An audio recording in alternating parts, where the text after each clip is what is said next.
Hello everyone and welcome back to the Gaming CPA's channel. In today's episode we are going to be playing a new dev key sponsored title, Scorchlands.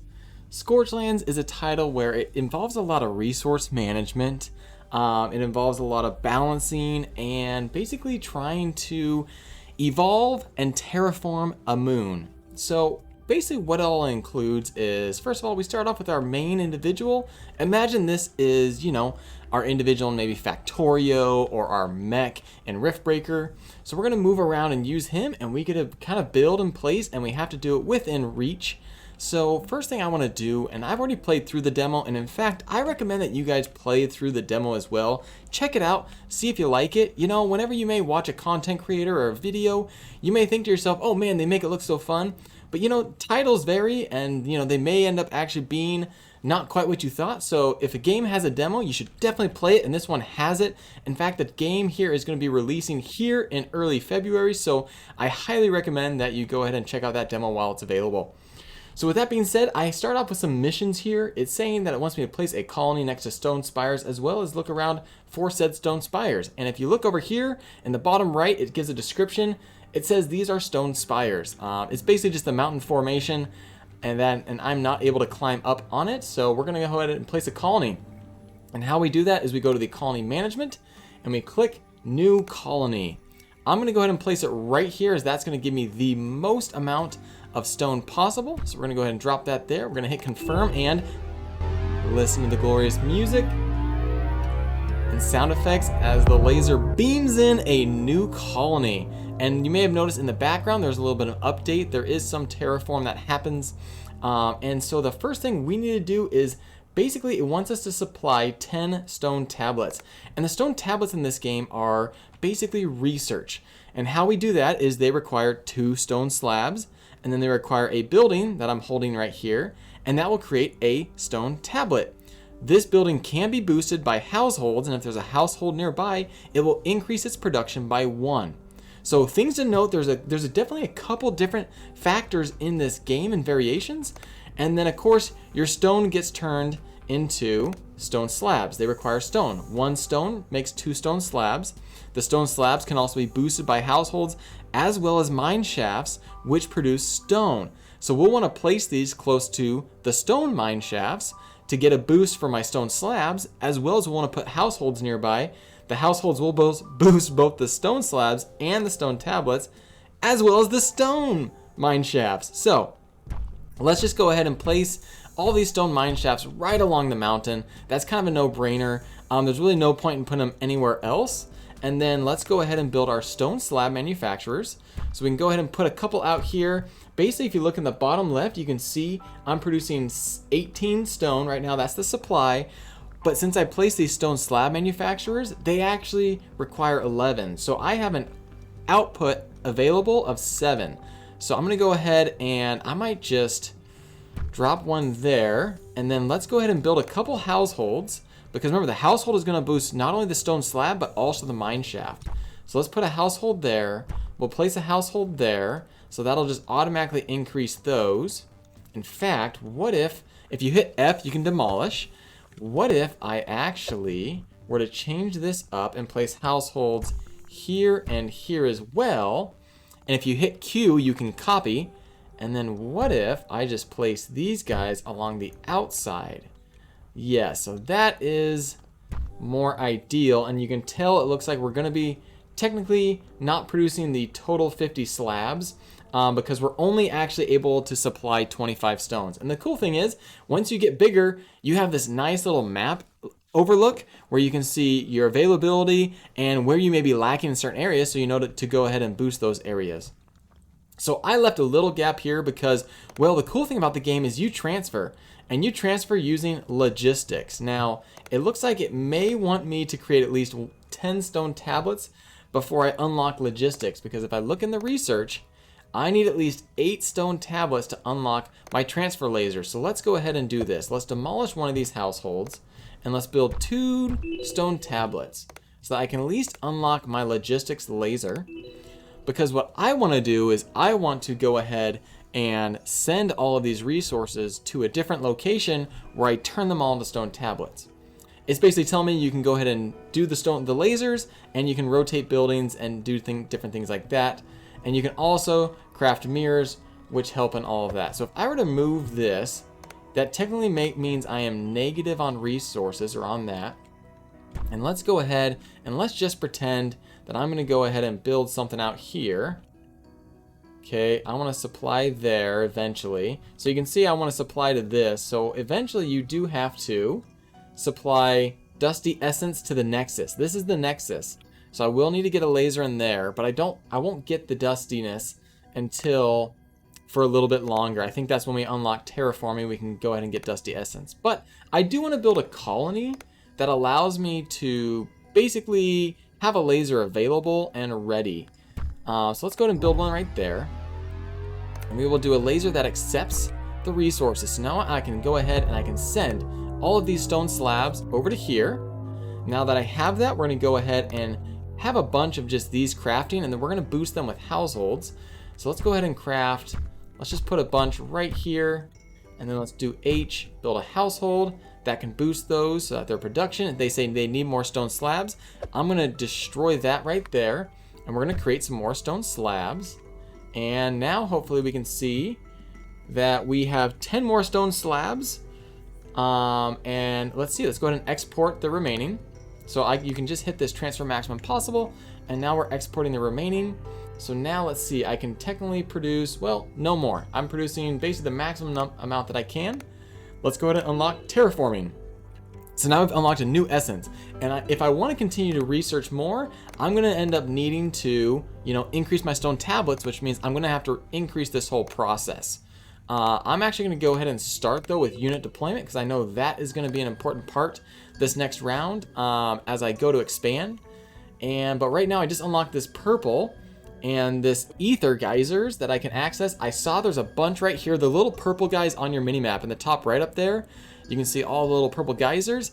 These are what I want. Now, these are a little spread out, and what you do is you build a brand new colony, and then you can access them and tap into them. What I want to do, if I could go there, that would give me an access to 5 when I expand it. I may end up doing that just because of the fact, well, it's going to be tough to actually get the resources around though. You know what though, let's go ahead and do it, because if I look into my research, if I can go and just build a couple more stone tablets, I can actually increase the size of my radius. And that is a beautiful thing. So let's go ahead and basically replicate this building over here and create a bunch more stone tablets. Alright you guys, I basically replicated, built a whole nother research area where I got stone slabs. I even have a couple extra spaces I don't quite have use for, which is going to be good because I may end up accepting resources and using this as its own little travel outpost. So I basically have transferred, again, the stone slabs out of here into here so I can actually increase the number of factories we have. And we're just going to do the same exact thing where I'm going to build them all around a little household here. Although I'm going to leave this open because if you can see here, I may end up needing to import some resources. Or is that... Oh, they get stopped by the trees. Okay, never mind. We're going to go ahead and then I guess build right there. And then let's build our household in the middle. And that is a perfect 46 production. That is awesome. I didn't think that would quite be what I would expect. So now I can increase... We want the radius cap to increase, and I'm actually going to go ahead and unlock this metal processing because that's going to be in the next biome. It allows for faster laser travel, which is super fun. And I think I'm tempted to go ahead and just use that. Sure, why not? Because now I can just go like this. I can walk up and boom, I can beam on over.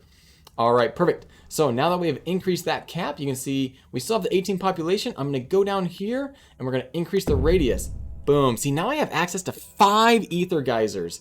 5 of them. So we're going to go ahead and clomp down some ether. And let's see. They get 1 bonus from an ether geyser. And they get 25% from a household. And 25% from a workshop. I don't think I use a workshop. I use dusty essence.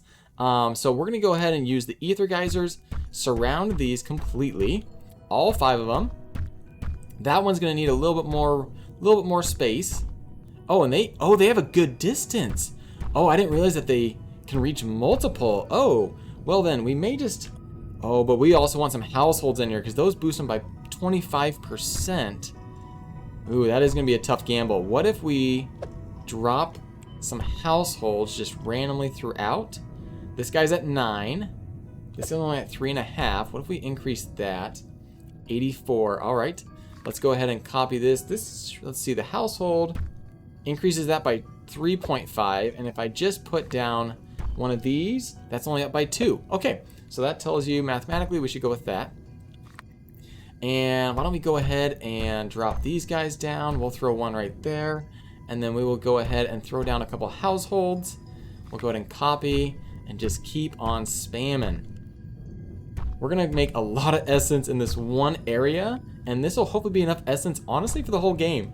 For all my other areas. So I'm thinking, since I have all these here and I need them to make the dusty essence, I may export using lasers to a different area. Oh, this is going to be great for coal. Coal is a later on material. It uses trees. This is a beautiful area for it.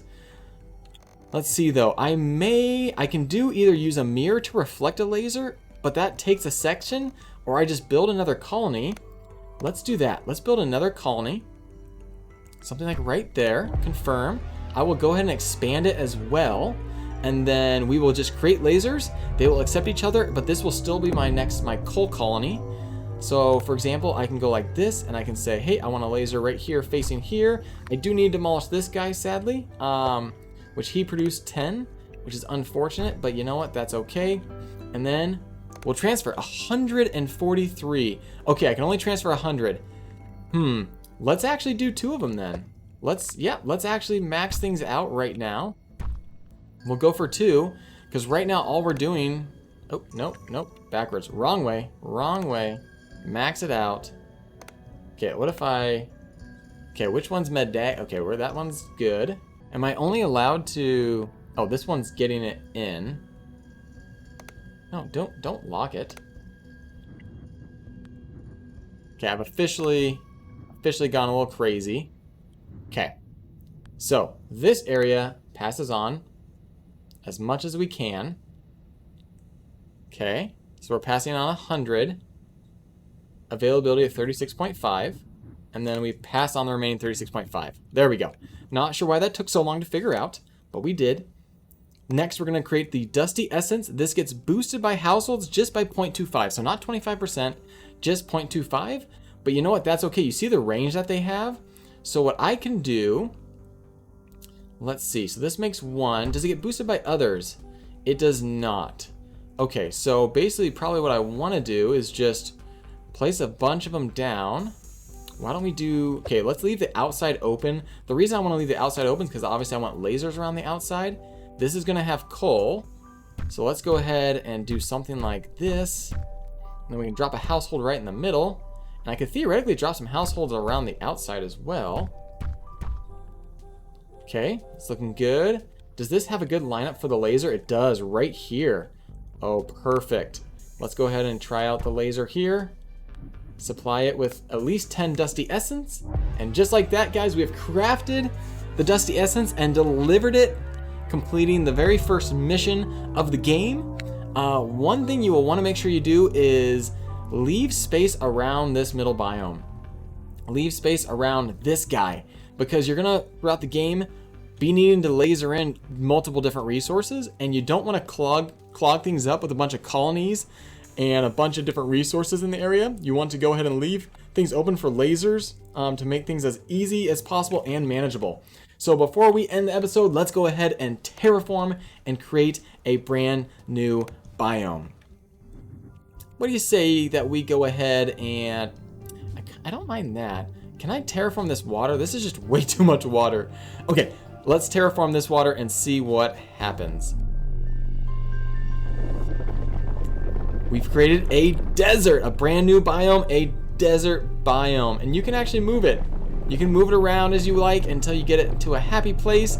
And then when you're happy with it, you can go ahead and just hit confirm and lock it in. Yes, I do want to proceed. And now we've unlocked a new biome, which means new resources, new research. All of these new items we get to figure out, including combat gear, which increases our players and our units, which we haven't even talked about units yet. And if you want to talk about units, let me know down in the comments below, and we can drop another episode where we can cover more of this action and items. But you guys, thank you so much for watching the video. big shout out to the devs. You guys are awesome. Thank you so much for sending me a key. I hope everyone enjoyed this, and again, please go play the demo. It's still available on Steam right now. I believe the game is going to be dropping here again beginning of February, so you want to make sure that you go check out that demo. See if the game's a fit for you. I can see myself really working on resource optimization, spacing of everything. Like I said, this is just the beginning, right? These were just the first 4 different resources to 7 that I had to deal with. But just imagine having 4 different biomes, you know, with all sorts of different resources you have to balance, all feeding each other and helping each other out. So, but thank you guys so much for watching. If you enjoyed the video and you would want to leave a thumbs up, that would be appreciated. And if you haven't yet and you want to hit that subscribe button and the notification bell next to it so that way you get notified when I post more VODs like this, that would be cool. And until next time, maximize deductions and pay less in taxes. Have an amazing day.